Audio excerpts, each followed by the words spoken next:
Hey Pokemon champions, what's going on? It's Champion Dark Blaze here, and Pokemon Sword and Pokemon Shield are just on the horizon, being released in just a couple of months. So I thought it'd be fitting to talk about the top 10 reasons, in my opinion, why I believe Pokemon Sword and Shield could be by far the best Pokemon games that we have ever gotten. Now, over the years in Pokemon's history of releasing games, every generation gets better. They add something new to make each game unique and stand out, whether it be adding shiny Pokemon, adding the Battle Frontier, adding the PSS, or even adding something like Alola forms. All the new additions in the trailers that we have gotten over the past few months regarding Sword and Shield have given us many things to look forward to, such as player customization, the new Galarian forms and Galarian evolution, and just the expansiveness that is the Galar region itself. So we're going to talk about the best reasons as to why I believe Sword and Shield may just be the best games that we have ever gotten. But of course, these are just going to be my opinions and my thoughts. If you think that anything else stands out about these games, let me know down in the comments below so we can chat about these games and why they may or may not be the best that we have ever gotten. But of course, if you enjoyed the video, be sure to leave a like, subscribe if you're new, and share this with your friends. And with that being said, let's talk about the new Pokemon Sword and Shield games in the new Galar region. Alright, I choose you!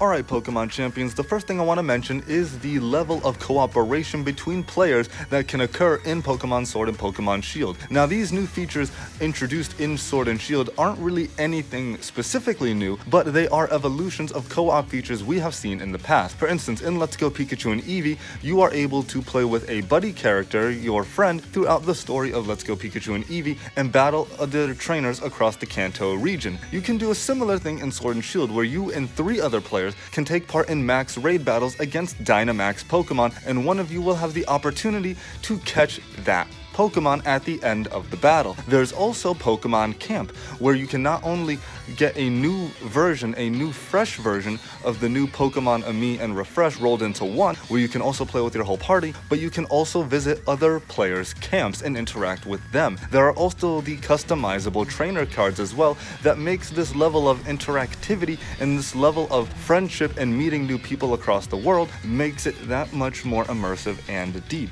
And honestly, this level of interactivity and co-op play in Pokemon Sword and Shield, I think, is going to make these games way more enjoyable, especially going into the max raid battles in the wild area. And I just think it's going to be a heck of a lot of fun with these brand new features that we are now seeing. Alright, segueing from my last point is trainer customization. Ever since Generation 6, trainer customization has been a very highly favorable trait of the Pokemon games that all the fans look forward to. It makes your player character feel more you. It makes it feel like you're the one in the game. You're the one partaking in all the battles, becoming the actual champion. Now, while in X and Y and Omega Ruby and Alpha Sapphire, these traits weren't fully flushed out, there were very limited options for customization, we got many more features to play around with in Pokemon Sun and Moon and Ultra Sun and Ultra Moon. However, even then, the options to customize your character aren't the greatest, but nonetheless, they are still a very nice feature to have.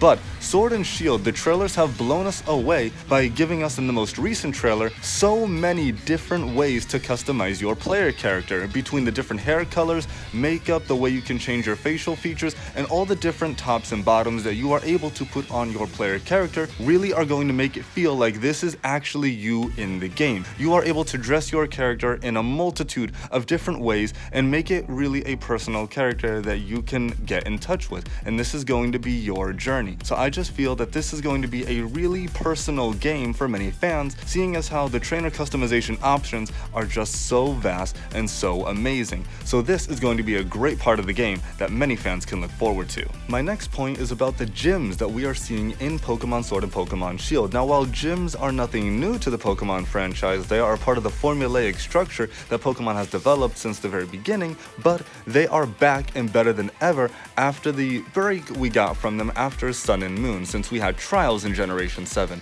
Well, gyms are back in Generation 8, and they are better than ever in my opinion. We now for the first time have version exclusive gym leaders, and I just think that is such a unique thing to add to the games that's going to make the playability and replayability of these games that much more enjoyable, because now if you play Pokemon Sword, you're going to deal with the fighting type gym leader B. If you play Pokemon Shield, you're going to fight the ghost type gym leader ALLISTER, thus making each player's journey in the two versions that much more personable and that much more fun and unique to them. Whereas instead of fighting all same of the 8 gym leaders, you now have at least one different gym leader than your friend if you bought different versions, and I just think that's a very unique thing to do. On top of it, the gym leaders are very well designed in their outfits. They have high appeal, and B is an amazing looking gym leader in the Pokemon community already, as well as Nessa. They are both fan favorites already, and the gyms looking like FIFA soccer stadiums is just the icing on the cake that really makes these gyms stand out from prior generations. And I just can't wait to see how these gyms are going to look in the anime, and I'm very excited to see how gym battles play out in the Galar region in the anime. And on top of it, the gyms also are a part of the Pokemon League organization. So now, in order to partake in the gym challenge for the league, you kind of have to be sponsored in a way. And that is also going to be something very unique to the Galar region, which is going to make playing through these gyms even more enjoyable. So I'm very much looking forward to the new gym challenge that has gotten a breath of fresh air after so long. So this is going to be quite a fun ride. Next, I need to talk about the potential story that we could see in Pokemon Sword and Pokemon Shield. We have been introduced to a vast majority of many characters in the game so far, from the gym leaders to the champion Leon, our rival Hop, to Bede, to Professor Magnolia, her granddaughter Sonia, and even Chairman Rose and Oleana, the organizers of the Pokemon League. We've been introduced to so many characters, and they all are interconnected so far in some way, whether it be major or minor. In one case, Hop is the little brother of the champion Leon. So with the characters being related, I think there's going to be a lot of room for a great story. The theme of Sword and Shield is to be the very best, like no one ever was, in a sense calling back to the very original days of Pokemon, where the goal was to just be the very best. And in this case, with Hop's brother being the champion, Hop has a lot to live up to, kind of living in his shadow. With him being your rival, he's going to have double motivation in a way. He wants to be better than you and better than his brother, the champion. And also, if we look at Chairman Rose and Oleana, definitely one of them, if not both of them, in my opinion, I think they are definitely going to be the evil organization of the region, if you will. I know we have Team Yell, but honestly, I'm not a fan of them, and I don't think they're going to do anything noteworthy in the story of Pokemon Sword and Shield. So I think Chairman Rose and Oleana are going to be the ones that offer the evil side of the story, the darkness that falls under the Galar region. And I honestly think with Professor Magnolia's granddaughter, Sonia, I think there's going to be room for her to play a crucial part of the story as well, as she seems like she's going to do a lot more than other assistants in the past. And I just think there's going to be a lot of room for twists and turns all over the Galar region based on the characters we have gotten so far. And segueing from my last point, I need to talk about the characters introduced in Pokemon Sword and Pokemon Shield. Like I mentioned earlier, all the characters that we have seen so far are connected in some way. You have Chairman Rose and Oleana that organize the Pokemon League. You have the champion Leon, who is sponsored by Chairman Rose and has never lost an official battle in the league tournament. And then there's also Hop, who is the brother to Leon. You have Professor Magnolia, who also has a relation with Leon. Then you have Sonia, Professor Magnolia's granddaughter, and you also have Bede and Team Yell as well. And honestly, with all these characters being interconnected and having some relationship to one another, I'm very curious to see how all of these relationships are going to play out across the story of Pokemon Sword and Pokemon Shield. There's got to be something very interesting, and I can't wait to see what twists and turns are going to occur, what plot is going to ensue between all the characters, especially between Professor Magnolia, Chairman Rose, Leon, and Hop. And I'm very interested to see how this all plays out. Now I'd like to take the time to talk about the new Sword and Shield anime. While we don't really know anything about it just yet, although there is an announcement planned for September 29th, even though we don't know anything about the Sword and Shield anime right now, there is a good possibility that the games could influence the anime and vice versa. I say this because in Sun and Moon, we were able to actually possess and capture Ash Greninja and Zygarde, but in a different way. You have Ash Greninja after moving to the Alola region because if you play the demo, you could transfer it to your actual copy of the game. And with Zygarde, if you collect all the cells, you get access to all the different forms of Zygarde, rather than just getting its 50% form in X and Y. And that was really cool. However, that should have been done in X and Y. But I don't think they could have done DLC for X and Y. However, with Sword and Shield being on the Switch, if anything were to occur in the anime that's different from the games, who's to say that Game Freak couldn't just add DLC to Sword and Shield? It would be a great way to get fans back into the games if they haven't played it in a while, and would be a great way to get fans into the anime as well.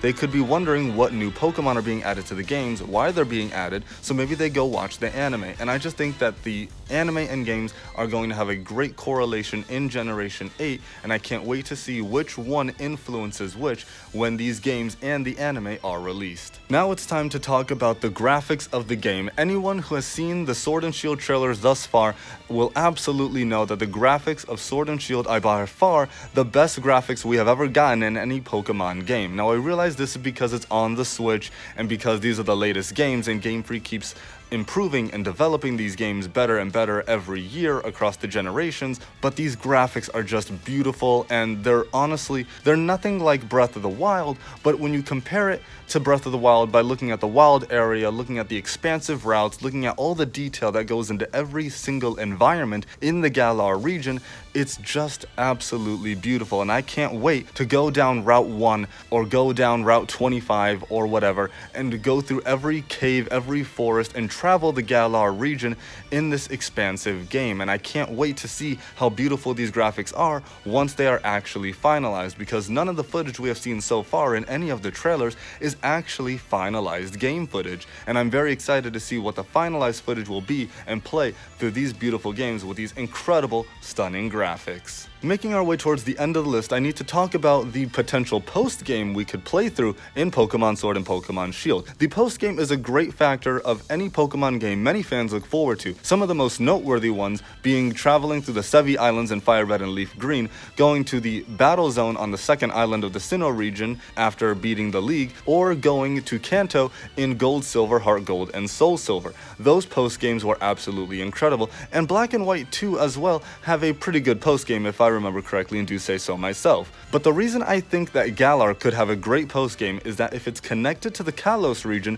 we could take the trains that are obviously in the Galar region. There are a ton of train tracks. Maybe we can go to the Koriway station and finally figure out what happened to the abandoned Koriway town station. I really want to know what happened there. Many fans want to know because the station does not work when you get to that town. Also, there's a possibility that we could see the return of the Battle Frontier. Now, if anyone has been paying attention to the map of Galar, then you probably noticed at the northernmost point of the Galar region, there is a big frost area covered in snow and ice, very rugged. However, there are many landmarks that can be made out, and it really looks like London. You can clearly see a Ferris wheel that looks like the London Eye. You can clearly see Big Ben, a giant tower, and a few other structures as well. And with all these vast structures and noteworthy structures being that, you can clearly tell that maybe something is going on here, maybe something very important. I doubt this is going to be the League. Maybe this is the potential location of the League, but if this is not the League, and I don't think it will be, I honestly think this might be the return of the Battle Frontier. We've seen facilities like this in Emerald as well as in the Gen 4 games, and I think this could be a potential Battle Frontier with brand new facilities, brand new Frontier Brains, and brand new symbols for us to try and obtain. And I think this is going to be a great fun feature if we do get it, because while many people are not competitive in Pokemon, it's still a fun challenge nonetheless. Now, we did get the Battle Tree in Sun and Moon, but it is just not quite the same as the Battle Frontier that we were introduced to in Generation 3. So I think a return of the Battle Frontier would be absolutely amazing. My top number 2 reason as to why Sword and Shield could potentially be the best Pokemon games ever is because of the brand new Pokemon that we have been getting in every brand new trailer that comes out for Sword and Shield. Whether we get 1 new Pokemon, 2 new Pokemon, or a plethora of brand new Pokemon in the trailer are showing great Pokemon of high quality content, every single time. If you look at Pokemon like Roly-Coly, Poltegeist, even Pokemon like the starters, even though they're obviously going to be awesome, but then there's Corviknight, Dreadnought, Alcremie. These Pokemon are just such top-notch quality designs, and I absolutely love it. Ever since Generation 6, the Pokemon that we've been getting every generation are high quality and absolutely amazing and blow us all away. And honestly, Corviknight and Dreadnought are a testament to that. They are just absolutely amazing. But even beyond the brand new Galar region Pokemon we are receiving, there are brand new Galarian evolutions and Galarian forms. We have not seen something like this since Generation 4. Now, while regional variants are nothing new since we just got those in the Alola region in the Sun and Moon games, evolution to older Pokemon has not happened since Generation 4 with Pokemon such as Electivire, Magmortar, Rhyperior, and Yanmega. And with the new Galarian WEEZING that we have, as well as sirfetch'd, which is a Galarian evolution to an older Pokemon, it is just amazing, as well as Galarian Linoone and Zigzagoon, and then the Galarian evolution Obstagoon. This is just amazing, and it's something the fans have wanted for the past 3 generations, and we have finally gotten it. So I, for one, am very excited to play through Sword and Shield and add these Pokemon, hopefully at some point, to my team. Even if they're not permanent team members, they are going to make the games that much more fun, and I absolutely want to use sirfetch'd, and I might have to buy both games just for that. But I want to see what version exclusive Pokemon we get for sirfetch'd's place in the Pokedex. But nonetheless, these brand new Pokemon are going to make the games fantastic. Alright, now my number 1 reason as to why I believe Pokemon Sword and Shield will be the best Pokemon games yet is because of the wild area and the open world feel that the Galar region has. Now, if you've seen the trailers, you've seen that we have an expansive region. There are expansive areas, and the most prominent one is the wild area that we can walk through in Pokemon Camp, just walk through on our bike and everything, surf on the water, and on top of it, encounter overworld Pokemon. This has such a great vibe like Breath of the Wild, and it has such a great feel and look to it. And on top of it, the weather changes, which will change which Pokemon will appear in the wild area. I love this open world feel. It really feels like I'm exploring a brand new region, going out and seeing this world of Pokemon that is so magical and so amazing. And because of this open world feel with overworld Pokemon, I think it's going to be absolutely incredible. We had something similar to this when we had Let's Go Pikachu and Eevee, and the overworld Pokemon were absolutely amazing. However, in the Galar region, it just feels more open. It doesn't look like we're gonna have loading screens when we go from route to route, which is gonna make it that much more open and feel like it's just, you're just playing through the game and going. It feels like an open world, and I absolutely love this. And my favorite part is, of course, the wild area. Seeing these Pokemon in their natural habitats, just walking around, being there, interacting with you and other Pokemon in the environment is just something beautiful to see. And I can't wait to play through these games and just go in the wild area and take all that beauty in.